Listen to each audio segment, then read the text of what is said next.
medyo sumipad yung isda dito sa parteng losa. Yan. So nakapuno tayo amigo sa ating cooler. Yan. Yes amigo, jackpot amigo.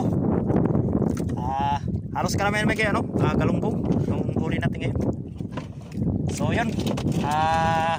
Magana sibat sa kaskas natin ngayon. Ito amigo, nasa 80 piraso ito lahat. So yan yung nakanali.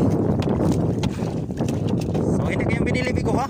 Pinag-ano natin yan, pinag-tsagaan ha. Pinaghirapan. So yun, lalaki na yung ibang amigo, papir, galunggong. May isang inches na amigo. Yan yung mga magulang nila amigo. So yan amigo, yes amigo yung lahat natin ngayong araw na ito. Sulit talaga. Okay. So yan amigo, okay talaga amigo.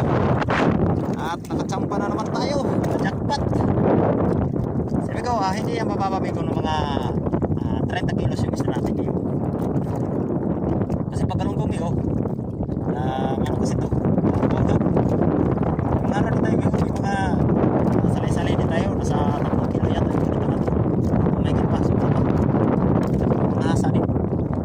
Saan yung hasa natin? Pihira lang. Ilang piraso yung hasa natin. Kariman talaga yan. Galunggong. So, ayos. Sana bukas ganito pa rin amigo.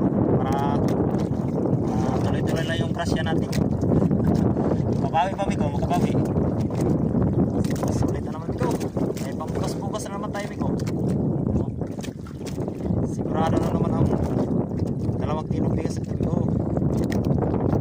Let's go. Sulit yung binigay sa atin ngayong araw na to. Sulit yung binigay sa atin Lord. Nakajakpat tayo. Simulan niya kanina umaga amigo.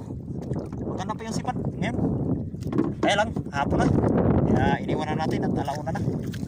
So doon sa buya na yun, hindi lang ganong malayo-layo na. So maganda sipat doon.